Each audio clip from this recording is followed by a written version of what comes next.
Ya, bismillah, assalamualaikum warahmatullahi wabarakatuh. Kembali lagi channel ini di Bimbingan Belajar Ar-Rohyan. Nah, di video kali ini kita akan melanjutkan part ketiga dari latihan soal persiapan OSN 2024 tingkat SMA atau MA bidang matematika. Pada video kali ini kita akan bahas 3 buah latihan soal terkait tentang materi fungsi. Tetapi sebelum itu, kalau misalkan adik-adik ataupun rekan-rekan guru yang menonton video ini belum subscribe channel ini, subscribe dulu sekarang karena subscribe itu gratis dan juga sebagai dukungan kalian untuk mendukung channel ini agar lebih baik ke depannya dan terus mengupdate latihan-latihan soal terkait tentang persiapan OSN 2024 tingkat SMA seperti ini. Nah, kalau misalkan kalian sudah subscribe, ayo kita mulai pembahasan pada video kali ini dari soal nomor 5. Yuk kita baca dulu soalnya bersama-sama. Misalkan f adalah suatu fungsi yang memenuhi f dalam kurung x kali y sama dengan f dalam kurung x per y untuk semua bilangan real positif x dan y. Jika f100 itu sama dengan 3, maka f10 adalah titik-titik. Nah, untuk menyelesaikan soal ini tentunya kita akan pikir-pikir dulu kira-kira bagaimana cara untuk menciptakan F10 dari F100 yang diketahui. Ingat bahwa di sini di bagian awal fungsinya didefinisikan sebagai X kali Y. Oh, 100 itu bisa nggak dibuatkan di dalam perkalian dua buah bilangan yang melibatkan angka 10? Oh, ternyata bisa. Jadi kita tuliskan kembali dulu fungsi awalnya, f dalam kurung x kali y itu sama dengan fx dibagi dengan y. Nah, karena di sini diketahui bahwa f100 sama dengan 3, maka kita harus memanfaatkan ini untuk mendapatkan nilai dari f10. Tentunya f100 itu bisa kita ciptakan dari 10 kali 10 ya. Berarti f10 dikalikan dengan 10. Berarti di sini kita definisikan dulu x-nya 10, y-nya 10. Maka di sini kita tuliskan F10, jadi nilai X ya, ini nilai X. Kemudian kita bagi dengan nilai Y-nya, yaitu 10. Nah, karena kita sudah tahu nilai F100 itu adalah 3, maka kita tuliskan 3 sama dengan F10 itu dibagi dengan 10. Nah, setelah kita sudah mendapatkan 3 sama dengan F10 per 10, maka kita sudah mendekati kenyataan untuk mendapatkan nilai F10-nya. Maka di sini kita lakukan perkalian silang saja. Kita peroleh F10 sama dengan 3 dikalikan 10. Maka kita dapat F10-nya sama dengan 30. Seperti itu ya. Jadi ini soal pemanasan dulu supaya kalian mulai terbiasa kembali mengingat kembali materi fungsi yang sempat diajarkan di kelas 8 SMP ya. Nah, kalau misalkan kalian sudah panas nih, sudah tahu jawaban dari soal ini, F10-nya adalah 30, maka kita lanjut ke soal berikutnya. Di sini kita baca dulu soalnya bersama-sama. Jika fungsi f didefinisikan oleh fx sama dengan kx per 2x tambah 3 dengan x tidak sama dengan negatif 3 per 2, dengan k konstanta yang memenuhi f komposisi fx sama dengan x untuk setiap bilangan real x kecuali nilai x sama dengan negatif 3 per 2, maka nilai k adalah titik-titik. Nah, di sini adalah materi tentang fungsi komposisi. Jadi memasukkan fungsi ke dalam fungsi yang lainnya. Terus bagaimana sih cara untuk menyelesaikan soal nomor 4 ini? Jadi di sini kita akan kerjakan step by step ya. Jadi pelan-pelan saja karena di sini caranya agak cukup panjang. Jadi kita mulai dengan menuliskan kembali fungsinya. Jadi di sini fungsinya kan fx sama dengan kx per 2x tambah 3. Nah, karena ini adalah nilai fx-nya, ketika kita mau memasukkan fungsi fx ini ke dalam fungsi fx-nya yang lainnya, maka kita akan memperoleh sebagai berikut. Jadi ketika kita memasukkan fungsi fx ini ke dalam fungsi fx yang lainnya, maka kita peroleh fungsi komposisi fx dalam fungsi x, maka sama dengan f kemudian dalam kurung kx per 2x tambah 3. Jadi nilai dari x di komposisi yang terluar itu diganti dengan nilai fx yang ada di dalam, yaitu kx per 2x tambah 3. Jadi di sini nilainya itu sama dengan berapa sih? Jadi di sini kita jabarkan dulu. Nilainya itu sama dengan x ya. Ini sudah diketahui dari soalnya. Komposisi fx itu ternyata nilainya x. Kemudian untuk penjabaran yang luas kanan itu seperti apa? Kita jabarkan seperti ini, tetapi dengan catatan semua x-nya diganti dengan kx per 2x tambah 3. Maka kita tuliskan sebagai berikut. K dikalikan dengan kx per 2x tambah 3. Ya, jadi seperti ini. Harusnya kx, kemudian x-nya kita ganti dengan kx per 2x tambah 3. Kemudian kita bagi dengan 2 dikalikan dengan X ya, maka kita ganti lagi dengan KX per 2X tambah 3. Kemudian kita tambahkan dengan 3. Nah, karena di sini 3-nya adalah konstanta, maka kita tidak perlu ubah apapun di situ, tinggal dituliskan kembali. Nah, kalau sudah sampai seperti ini, kita mau kalikan dulu bagian penyebut dan pembilangnya dengan 2X tambah 3. Agar nanti bagian penyebutnya itu akan hilang semua. Jadi pengerjaan kita akan jauh lebih sederhana. Maka kita tuliskan kembali di sini X sama dengan K dikalikan dengan KX. Karena di bawahnya itu 2X tambah 3-nya sudah habis dengan perkalian 2X tambah 3 di bagian pembilang dan penyebut, maka di bagian bawahnya juga sama. Ini juga habis, ini juga habis, tetapi nanti 3 akan kita kalikan dengan 2X tambah 3. Jadi di sini kita tuliskan 2 kali KX ditambah dengan 3 dikalikan dengan 2X tambah 3 ya. Karena di sini 3-nya tadi tidak ada penyebutnya 2X tambah 3, maka kita harus kalikan dengan 2X tambah 3. Seperti itu. Langkah selanjutnya, kalau kalian perhatikan, ini kan di ruas kiri ada X, di sebelah kanan juga bagian atasnya ada X, maka kita coret saja, itu tidak apa-apa. Maka di sini yang tersisa di ruas kiri adalah angka 1 saja. Maka selanjutnya kita lakukan operasi kali silang agar nanti penyelesaiannya menjadi jauh lebih sederhana. Maka kita peroleh di sini K pangkat 2 itu sama dengan 2KX kemudian ditambah dengan 6X tambah 9. 6X tambah 9 ini dari mana? Dari 3 kali dengan 2X, kemudian 3 kali 3 yang ini. Maka di sini kita pindahkan semua nih yang ada variabel K-nya di ruas kiri. Maka di sini 2KX pindah ke ruas kiri, kita peroleh K pangkat 2 kurang 2KX. Ini sama dengan 6X tambah 9. Nah, langkah selanjutnya setelah kita mendapatkan K pangkat 2 kurang 2KX sama dengan 6X tambah 9, kita akan mencoba untuk melengkapi kuadrat sempurna dari K pangkat 2 kurang 2KX. Di sini yang kurangnya, itu kan di sini yang di tengah itu adalah patokannya. Kalau di tengahnya itu ada 2, itu berarti sudah betul 2, karena koefisiennya memang 2, dikalikan dengan K, dikalikan dengan X. Ada variabel K, ada variabel X. Untuk K-nya itu sudah ada bentuk K pangkat 2-nya, tetapi X-nya belum. Maka di sini kita lengkapi dengan menjumlahkan X pangkat 2 di sebelah kiri dan juga X pangkat 2 di ruas kanan agar nilainya itu tidak berubah. Nah, karena kita sudah lengkapi kuadrat sempurnanya, maka bisa kita tuliskan menjadi K kurang X berpangkat 2 sama dengan X pangkat 2 tambah 6X tambah 9 ya.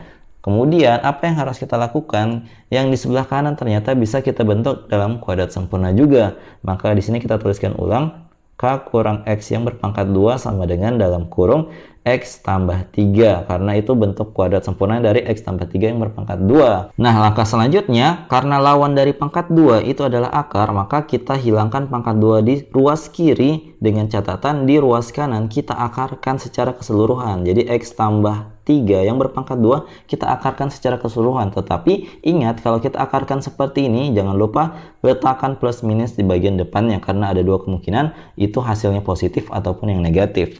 Nah, berarti di sini ingat, akar dengan pangkat 2 akan saling menghabisi, maka kita tuliskan hasilnya adalah K kurang X sama dengan plus minus dalam kurung X tambah 3. Nah, di sini berarti ada dua nilai yang akan memenuhi dari persamaan ini. Ada satu yang bagian X tambah 3 yang bagian positifnya, ada juga yang X tambah 3 tetapi bagian negatifnya, ada negatif di bagian depannya. Kita mulai dari yang X tambah 3 yang positif, berarti K kurang X sama dengan X tambah 3. Berarti K sama dengan negatif X-nya pindah ke ruas kanan jadinya 2X tambah 3. Ini jawaban yang pertama. Lanjut, di sini yang kedua, negatifnya kita kali masuk, dapatnya negatif X, kemudian negatif 3 ya.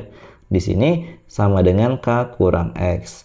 Nah, di sini kita lihat ada negatif X yang saling menghabisi di ruas kiri dan ruas kanan. Maka yang tersisa adalah K sama dengan negatif 3. Nah, jadi ini adalah kemungkinan yang kedua, nilai K yang bisa kita peroleh dari soal ini. Nah, karena di sini kita sudah mendapatkan kedua nilai K yang bisa memenuhi persamaan yang tadi, kita kembali ke soalnya. Yang ditanya itu nilai K-nya itu apa sih? Ternyata nilai K yang dimau adalah K yang konstanta. Konstanta adalah sebuah bilangan yang tidak didampingi oleh variabel di sampingnya, tetapi di jawaban yang pertama K-nya itu ada nilai X di dalamnya, maka jawabannya itu tidak memenuhi syarat dari soal ini. Tetapi di jawaban nomor 2 yang kemungkinan yang kedua, ketika negatif dalam kurung X tambah 3 yang kita pilih, nilai K-nya itu adalah negatif 3. Negatif 3 ini adalah konstanta karena tidak ada variabel yang mengikuti di belakangnya, maka inilah jawaban yang kita mau. Nilai K-nya yang memenuhi ternyata nilainya adalah negatif 3. Seperti itu. Semoga kalian paham langkah-langkah mengerjakan soal nomor 6 ini. Kalau misalkan ada yang kurang kalian pahami, jangan malu-malu untuk komentar di bawah. Oke, kita lanjut ke soal berikutnya. Tetapi sebelum itu, kalau misalkan kalian lagi nyari-nyari nih buku untuk mendampingi belajar kalian di rumah ketika sudah diajarkan guru di sekolah, kemudian kita mau latihan soal nih di rumah, bagaimana caranya? Jadi solusinya adalah dengan membeli buku rekomendasi dari bimbingan belajar Ar-Rayhan ini. Jadi di sini bukunya ini sangat lengkap pembahasan soal dari tingkat kabupaten dari tahun 2003 sampai dengan 2023 kemarin. Jadi kalau misalkan kalian pengen belajar dari latihan-latihan soal tahun-tahun sebelumnya, ini adalah buku yang sangat cocok buat kalian. Silahkan cek pembeliannya di link yang ada di bawah ya. Silahkan dibeli. Nah, kita lanjut ke soal nomor 7. Kita baca dulu soalnya bersama-sama. Misalkan f adalah suatu fungsi yang memenuhi f seper x tambah seper x kali f dalam kurung negatif x sama dengan 2x. Untuk setiap bilangan real x tidak sama dengan 0, berapakah nilai f2? Nah, untuk menyelesaikan soal ini, maka kita akan mencoba menciptakan f2 dari persamaan fungsi yang diketahui di awalnya. Jadi di sini untuk mendapatkan f2 tentunya ini ada beberapa cara. Caranya itu bagaimana? Caranya adalah dengan cara memilih dua nilai x. Nilai x yang pertama yang akan kita pilih adalah nilai x, yaitu seperdua. Kenapa kita pilih seperdua? Karena ketika seperdua dimasukkan ke sini, yang seper x. Jadi kan kalau seperdua itu kan nilainya sama dengan 1 dikali 2/1. Karena ingat pembagian adalah perkalian terbalik, maka nilainya sama dengan 2. Maka itu alasan kita untuk memilih kemungkinan yang pertama, nilai x-nya itu adalah seperdua. Nah, yang selanjutnya yang kita pilih itu adalah nilai x sama dengan negatif 2. Kenapa kita pilih ini? Karena ketika kita masukkan ke fungsi yang negatif ini, negatif x, berarti kan negatif kali negatif 2. Hasilnya jadi 2.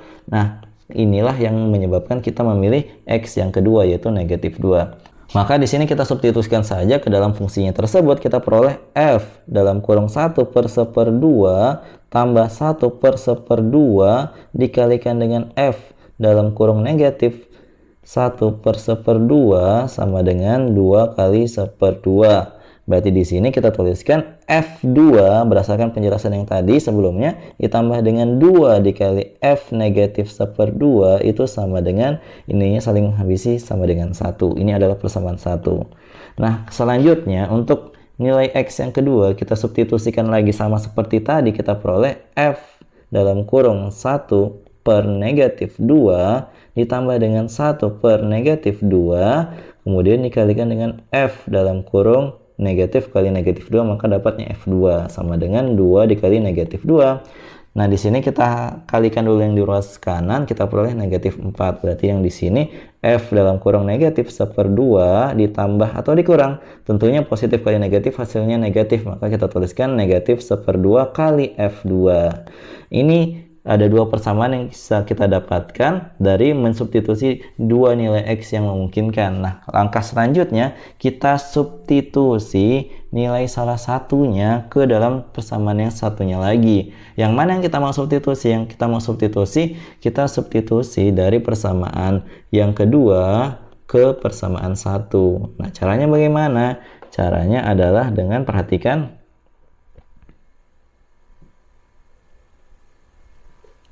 Nah, caranya seperti apa? Kita buat dulu persamaan 2 itu menjadi f dalam kurung negatif seperdua sama dengan sesuatu. Nah, ternyata ini kan kita pindahkan ke ruas kanan ya. Maka kita peroleh negatif 4 ditambah dengan seperdua f2. Nah, ini yang kita mau substitusi.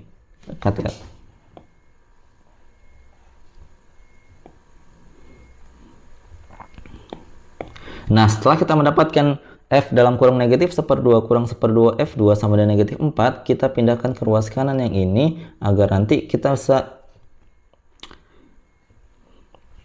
Nah, setelah kita mendapatkan F dalam kurung negatif 1/2 kurang 1/2 F2 sama dengan negatif 4, kita pindahkan yang bagian ini, negatif 1/2 F2-nya ke sebelah kanan agar nanti kita mau substitusi F, agar nanti kita Nah, langkah selanjutnya kita pindahkan negatif 1/2 F2-nya ke ruas kanan. Berarti kita peroleh F dalam kurung negatif 1/2 itu sama dengan negatif 4 ditambah dengan 1/2 F2. Kenapa kita pindahkan seperti ini? Karena nanti kita mau substitusi F dalam kurung negatif 1/2 ke dalam persamaan yang ke-1. Maka di sini kita tuliskan substitusi persamaan 2, ini persamaan 2 ke dalam persamaan 1. Maka kita tuliskan kembali persamaan yang pertama, F2 ditambah 2 dikalikan dengan F dalam kurung negatif 1/2 sama dengan 1. Nah, setelah kita menuliskan persamaan ini, kita substitusikan saja nilai dari F dalam kurung negatif 1/2 dari persamaan 2. Maka kita tuliskan F2 itu ditambah dengan 2 dikalikan dengan negatif 4 ditambah 1/2 F2. Kemudian sama dengan 1 ya. Nah, selanjutnya kita lakukan operasi kali masuk. Maka kita peroleh F2 dikurang dengan 8 kemudian ditambah dengan F2, karena di sini akan saling menghabisi ya, 2 kali 1/2 itu sama dengan 1. Maka di sini kita peroleh 2 F2 itu sama dengan 1 ditambah dengan 8 karena negatif 8-nya pindah ke ruas kanan. Berarti di sini kita dapat deh nilai F2-nya itu ternyata sama dengan 9/2. Nah, ini adalah jawaban yang diminta dari soal ini. Jadi begitu dia cara untuk menyelesaikan soal nomor 7 ini. Jadi kelihatan agak susah untuk memilih nilai X di awal, tetapi ketika kalian sudah bisa memilih nilai X-nya, caranya itu sangat mudah, hanya mengandalkan persamaan linear 2 variabel saja ya. Semoga kalian paham ya. Jadi itu dia tadi 3 buah latihan soal yang kita bahas pada video kali ini. Kalau misalkan kalian butuh latihan soal, di sini Mimin sudah sediakan 1 buah latihan soal yang mirip dengan soal yang terakhir kita bahas tadi. Silahkan kalian kerja. Kalau misalkan kalian sudah dapat jawabannya berapa, silahkan komen di kolom komentar. Jawaban paling tepat dan paling cepat akan kami sematkan di kolom komentar. Jadi kalau misalkan kalian suka dengan video seperti ini, jangan lupa like, share, and subscribe channel ini, dan jangan lupa nyalakan bel notifikasi untuk mendapatkan pemberitahuan lebih awal. Jadi kalau misalkan kalian pengen traktir Mimin supaya semangat membuat konten seperti ini, jangan malu-malu untuk scan QR yang di atas ya. Jadi sampai jumpa di video selanjutnya. Wassalamualaikum warahmatullahi wabarakatuh. Bye-bye. Terima kasih ya.